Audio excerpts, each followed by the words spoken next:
Do you feel comfortable saying Greenberg Traurig? I never like the way that comes out of my mouth. I can never pronounce it, so I always say GT, but I think it's like Traurig. Troreg. But they're actually a very respectable law firm that I do love dearly.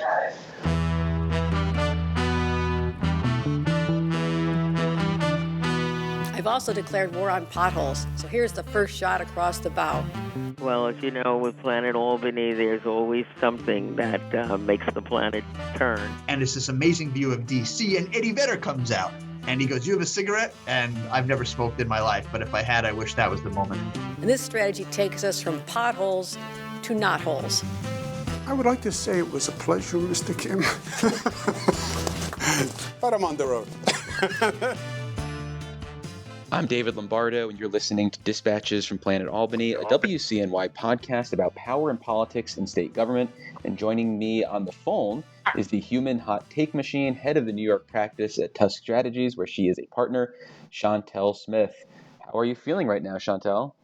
I'm just surprised that you would want a peasant like me on your podcast, since I'm not an influential mover or shaker, and my firm's not influential according to your polls. So, why do you want me on this to give my hot take? Well, yeah, for listeners who are not up to date, Shontell is referring to the recent episode of Dispatches from Planet Albany, where we had a political draft, and clearly from your tone. Is Mike Cassidy available, or the great, the great lobbyists at, GT, Bolton St. John? I mean, they're the people that are in the know, not me. So why do you call me every week for my hot takes? Well, I call you because, one, you are a standalone figure when it comes to hot takes. There's no one who can replicate what you do. And you're very knowledgeable, and I enjoy talking with you. And I didn't think I was knowledgeable. I thought only Mike Cassidy and those firms that you mentioned were knowledgeable, not me. Well, clearly, I think we need to unpack the draft. Let's unpack. But before we get to that, I just wanted to check in first. Are there any headlines that grab you? No. Before we get to that, you are not gonna play me and then think you can just get my hot takes for free. Okay. I want. How dare you? I went with Brown and Weinrub as my most powerful lobbying firm for two main reasons. One, why? The extent of their client list, and two, the amount of money that is spent on their firm each year. Why is that not a good metric to use? Because, well, first of all, I think you need to understand the difference between a consulting firm and a lobbying firm. Okay. My firm is multifaceted, so we don't only lobby, number one. We do press comms, crisis communications. We help them with strategic thinking. We just don't say, hey, pay us. And I want to be clear, because I was going to say something, and then I was like, I don't know, I would be offended. So this is not towards any lobby firm when I say this. But when you go with Tusk, you're going with a campaign-style approach. We're coming up with the strategy. We're helping you with lobbying. We're creating comms. We're doing paid media if you want paid media. We're helping you with earned media. It's multifaceted. So is it possible that my out here can be that you aren't just a traditional lobbying firm? Excuse me. Then you and your folks are talking about traditional lobby firms. I hire you for X amount of dollars and you lobby for me. I just want to show the difference. Now, if you really wanted to do something, instead of doing firms, you should have been who is the most influential, who are influential people in Albany, in Planet Albany. Then I doubt anyone could say I'm not influential, because guess what? My ears are to the street, and 9 times out of 10, I know things before most people know things. Is that fair to say? It's very fair. And I think to that end, I think you do get plugged in the conversation as being a singular powerhouse from last week's episode. Did you say my name? I had your name in my mouth, as Will Smith might say. Okay, well, I'm glad you had my name in my mouth. I can't remember because the rage just took over me. So, I just can't remember. But now that I'm done shaming you, because I'm very good at shaming people, we can continue with this interview. But let me just tell you again, you publicly don't put me in a poll, do not contact me. Okay? I appreciate that you are the bigger person turning the other Because I cheek. have to have standards for myself. Like, you're not going to be disrespecting me and then having me on your podcast. Well, some might say the ultimate sign of respect is that I knew that you would handle it like an adult and would not have any You repercussions guys, for I me. threatened to not come on his podcast because I was so deeply offended. Oh my gosh. But continue. Let's talk about all the fun in Albany Well, that's going on right now. well, why don't we stay with the draft? And I'm curious if there's any other categories that you want to weigh in on. I wouldn't have done lobby firms because I just want to say, like, and if we were talking about how much money Mm-hmm. a lobby firm makes or firms make, I just want to be clear, like Touch Strategies, when we're on these like top 100, we only get paid a portion of lobbying. Another portion is our consulting fees and stuff like that. So you don't even know the true amount of money my firm is making. But trust and believe, my firm is making money. Our retainers are sizable. So, Yeah, I don't think anyone's planning to have a fundraiser for you or Bradley. but anyways, but also I want to say that the firms that you did mention, like I love Brown and Weinraub. I think they're a wonderful firm. I do love Greenberg Traurig. Josh Oppenheimer is a wonderful person. I do know Giorgio DeRosso, and I enjoy him. So every firm has their, great people. But I just always think I am the best. Well, what about the other categories? We had most effective PR consultant. We had most powerful former elected, most powerful interest group. Any thoughts I mean, about we all those know, ones? you already know who I'm going to say is the most powerful non-elected. I mean, we already know, so we can skip that one. Okay. Um, just as full disclosure, before I get the hate grams, I am Andrew Cuomo for mayor's political director. So I would say he's the most influential, or at least the most talked about. Yeah, Elected. and poised to be pretty powerful too. Every day they're just, Andrew Cuomo, good or bad, they cannot stop talking about him. People argue, I don't want to get too much into this, but people argue that he doesn't have much power now because he's not actually mayor. But the fact that you have people endorsing him who are basically shrugging and saying, well, he's going to win my district, I think is a reflection of how powerful he is pre-election. I think that when we are out in the streets, the people love him. You could be a person in power, but if you can't influence and wield it properly, what's the use of the power?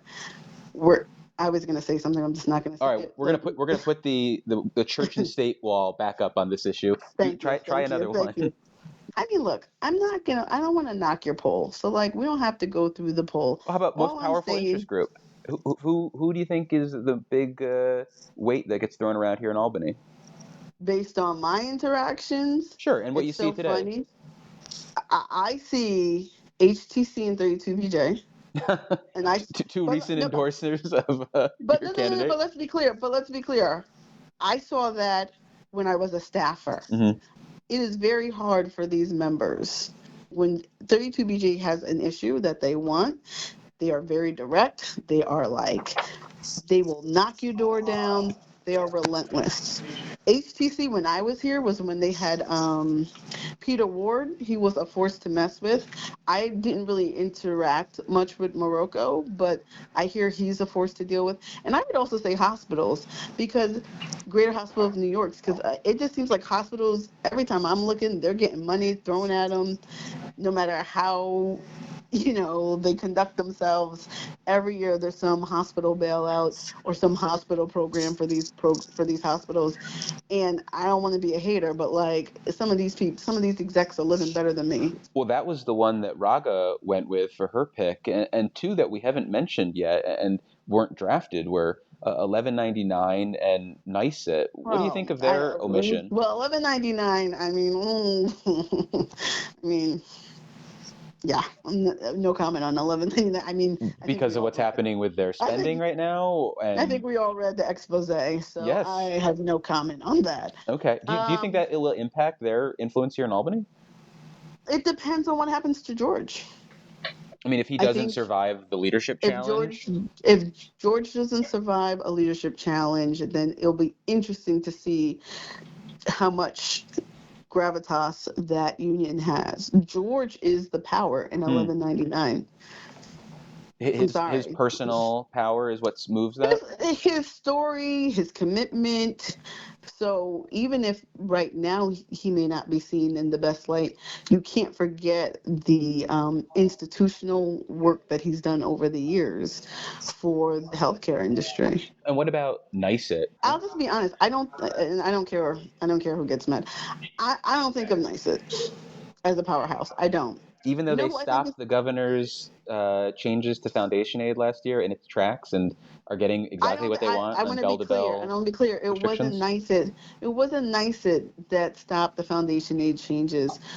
What stopped the foundation aid changes were elected's fear of changing a foundation aid formula and reconfiguring how foundation aid was distributed to districts. That Right. is not, but that's not NICET's power. That's the power of the constituents, and they're not afraid of the teachers. They're afraid of the parents' reactions when services are cut and people don't have what they used to have. It has nothing to do with NICET. Now, if you said UFT back in the day, and I think still right now, but I don't deal with him, Mulgrew Right. was a bad mamma jamma. Like, I hated fighting with Mulgrew. Like, he just did not care. He was like, oh, you don't want to do this for my teachers? Let me show you how I'm going to make your life uncomfortable. And when you had to go to war with him, it was just draining. So then let's do the celebrity endorsement. And I guess first, I'm curious, in your time in the state Senate, were there any people that came to Albany and got you excited? Oh, you know who got me excited? But he didn't come to Albany, but he did an event for us. Meek Mill for bail reform in prison and criminal justice reform. Meek Mill got me really excited. I loved him. Who else said? Oh, they had. If you're a Bravo fan, they had Andy Cohen. Yeah. When we were trying to get surrogacy, And he was I a guest loved on it. this show, predating Dave Lombardo. Oh, really? Yeah, he sat down with Susan. He came into the hut for an interview as part of his advocacy. And I remember he went to the McDonald's on Madison Ave, and he was talking about how good it R.I.P. was. Yeah, when they used to have a McDonald's there. And this is for the old school folks, not Yeah. the new school folks. But those were like the type of people that excited me. Athletes, I never knew them, but members loved when a good athlete would come. And you know who else impressed me? Dalai Lama, 2009. He came to Albany and did a prayer in the state Senate. Unfortunately, he was like, do you know he was coming to Albany for that Nexium That's sex why I'm cult? laughing, because they That recruited him Nexium, here. that's like unfortunately, he was coming to Albany to visit this quote unquote sex cult that was in 20 minutes up from Albany, Nexium. Could you imagine Yeah, the those Dalai Lama being told, hey, just an FYI, that group, they do some branding and some kind of It weird was sex stuff. crazy. It was really disgusting. Like he was branding all those chicks and doing, horrible. But that's who impressed me. But no one else after that. I don't know. Once you start meeting people, especially when you're working in the government, you're just whatever. Okay, you're advocating for what? Whatever.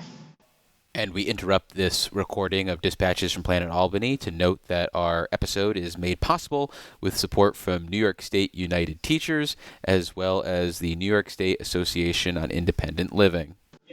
I distracted you. You're all distracted now. All right. No, I'm good. Let's focus on what's going on in Albany. Let's talk about our hood. What's going on? What do you want to start with? Do you lend any credence to these stories that are coming out now about Congresswoman Elise Stefanik being interested or weighing a run for governor? Because to me, all of this plays like a politician whose feelings have been a little wounded, and she's just looking for some attention. No, I think the Republicans. Okay, I'm going to say it. I think the Republicans really do believe that New York is a battleground state. Oh, yeah, I bet they think it's a battleground state and want her to run, but do you think she would run? I wouldn't put it against her. Why wouldn't she run? Because just like Steve McLaughlin, the county executive who's played footsie with a run forever. Steve McLaughlin doesn't have the name recognition. No. And I'm what I'm getting to is that I don't think they ever want to become vulnerable to losing to a Democrat. I don't think Stefanik would ever put herself out there in a position where she would have to lose face to a Democrat. I just can't see it at this point. They're putting their names out there, testing the waters and seeing what the waters return. Mm-hmm. I think if she gets a decent enough number, I think she's going to see and jump out. I've always said the governor does not need to worry about a primary from our party. She needs to worry about the general. And right now, it's with Bruce Blakeman in Long Island. You have Lawler in Westchester and Elise Stefanik. And she might think, well, woman versus woman, maybe I have a shot. I think her run is a little like, I don't think I don't think she would be successful. No. I've always maintained, if you are from Westchester, if Mike Lawler can come out looking a little bit more moderate and a little bit less like Trump crazy, I'm telling you right now, this is it. And I think Lawler, who I should mention, represents part of Westchester, but is actually from Rockland County. I think that he would struggle to navigate a Republican primary. And while I think he would do better with a general election voters, I think he would have problems in a primary that Blakeman or Stefanik wouldn't. I think they're more in the Trump lane than he is. But I think that the Republicans are starting to play a little bit smarter. And I think, like, remember Lee Zeldin ran? What's the difference between Lee Zeldin and Bruce Blakeman? Like, you know, like, I don't think, like, I think they know the key is to get, like, a not so wackadoo right candidate and get like a little moderate, and they're cooking with grease. You remember last governor election, I think the governor only won by like what, 5 or 6 points? Yeah, 6 points. Against Lee Zeldin. Like, come on. There were more moderate candidates in that field than Lee Zeldin. Yes, they didn't go with Andrew Giuliani, but they could have gone with someone like Mark Molinaro or Harry Wilson, who at least present as more closer to the middle. Yeah, but they're boring. They're boring. They may be boring. Lawler has that, like, I don't know. He's got that juice. Like, you know, he's kind of crazy. He is personable. I've seen him. He's personable. You remember, he used to be in the assembly. He's personable. The gov needs to focus on her general and, like, really, like, just, you know, getting her numbers up. There was a poll this week that, what was it? It was like her... was 39% approval rating. Do you approve or disapprove? She's got 39% approval, 46% disapproval. Do you want Kathy Hochul to run for re-election as governor in 2026? 41% of registered voters say yes, 57% say no, but 57% of Democrats say they want her to run for re-election. Okay.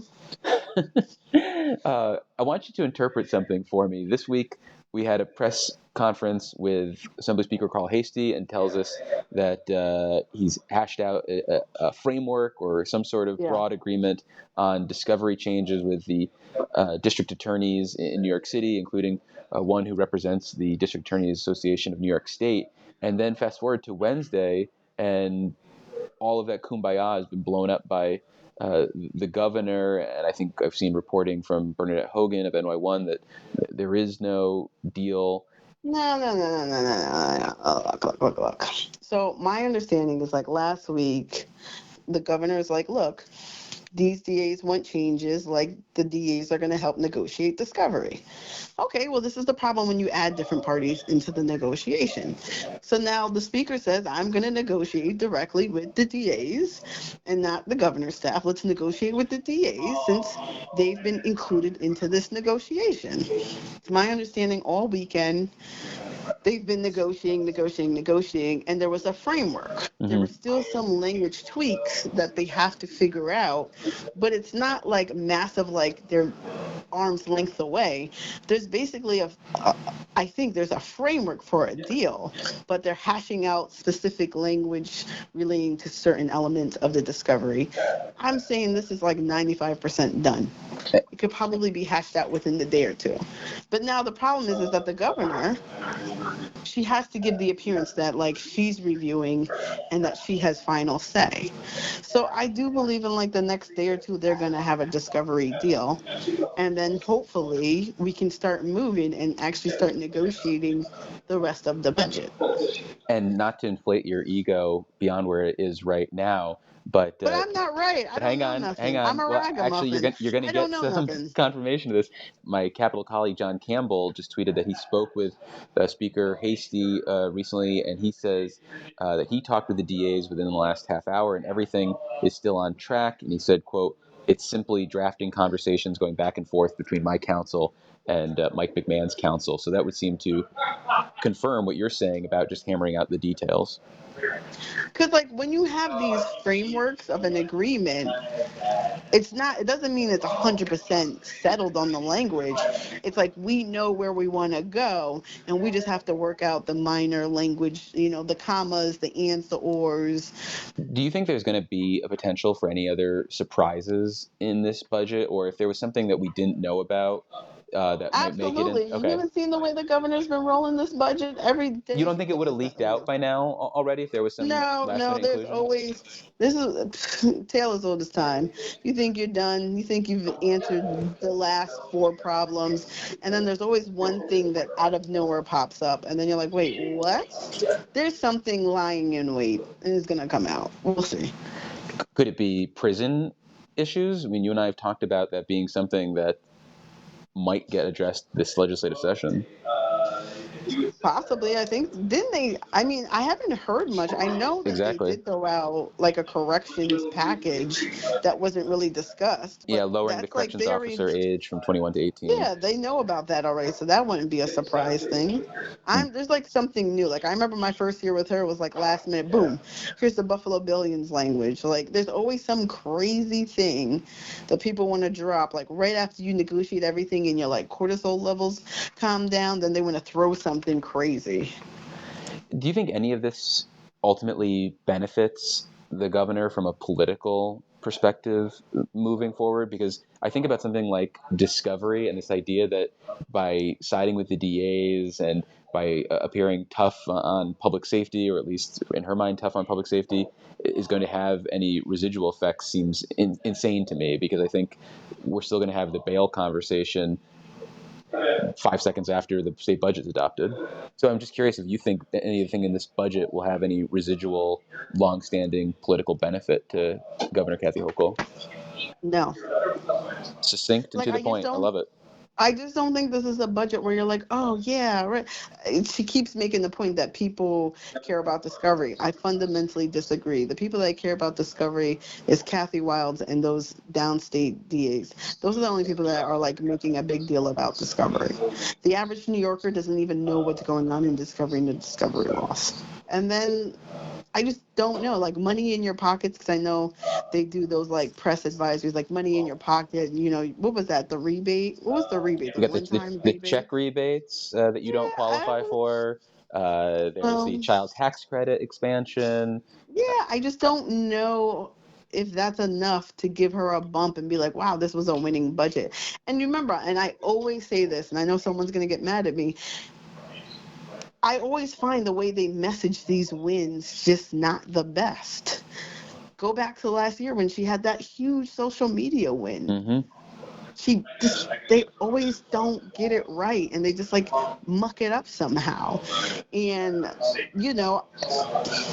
I don't think there's anything really overly sexy in this budget to be like hip hip hooray. But maybe I just don't know enough about it to say hip hip hooray. But do you think there's anything sexy or winnable or like? Well, I don't want to talk about my kinks on the air, but I will say that I think banking on a $300 rebate, $500 rebate for couples as a meaningful affordability victory is nonsense. I think. Look at you now trying to be like me. I think that billing a middle-class tax cut that's going to be a tiny fraction of what people pay in terms of state income taxes is not going to move the needle. And I think no matter how well they sell this, it's not going to be a big win for this governor. I think things like the bell-to-bell restrictions on smartphones are going to be the things that have the most tangible effect on people's lives, but I am doubtful Don't see that that as a win. results in, I don't think people head to the polls in 2026 saying they really straightened out my kid by keeping him off that smartphone for 7 hours a day. So I don't know what it is that you're People do campaigning like on. checks. They Remember, do. as my sister said, they do like getting those checks in the mail. Nothing like a nice free check, but the little things that you're getting from this budget in terms of a check, it's like nominal. It's like And what happens 6 months from now if they have to come back and start cutting child. state Been saying programs this. because of federal money being cut? Been saying this, and I just think that I'm telling you, we are in for, like, I just hope everyone's ready. Like, we are in for a rough year, and it's not because of the governor, it's just the unpredictability of the federal government right now. We are going to get hit, and it's going to be hard. And I am sure they're going to have to come back and do like some type of DRP, or they're going to have to do something to address the finances of the state. I'd be surprised if they don't. And what is a DRP? Deficit reduction plan, I think. Oh, la la. I'm always Deficit. surprised to come across an acronym I don't know after 15 years in this building. So thank you I think for continuing to educate me. the last time they did a DRP, I think it was like 2009. Well, that would make sense because we're in the Great Recession and Patterson had to make some tough cuts. Yeah, I'm pretty sure it was 2009. See, when you are a old woman like me, yeah, in 2009, New York State proposed a $5 billion deficit reduction plan. And Crazy. Could you imagine that? Could you well, imagine we've that? got those reserves, although the idea of tapping into one-time reserves to address what looks like a structural change in terms of federal Yeah. benefits would be, I think, to put it mildly, nuts if you were to talk to conservative budgeting experts. Yeah. So it's rough out here in the streets. This is, as what's that song? It's hard out here. It's hard out I'm here not a for a pimp. I was gonna say, but I'm not a pimp, so because I'm married. But Well, yeah, anything it's a rough else you time. want to get off your chest, or should we call it there? I think we should call it there. For our listeners, we can't see each other's face because Zoom is like globally down. Mm-hmm. So we're just having rough times. But if I could see your face, I would love to tell you to stick it, you know? Well, we've been speaking with Shontell Smith. She is the head of the New York practice for Tusk Strategies, where she is a partner. Shontell, thank you so much for coming back on the show. I really appreciate it. Yeah, can't wait to see you in 2026 and speak to you. It's been great.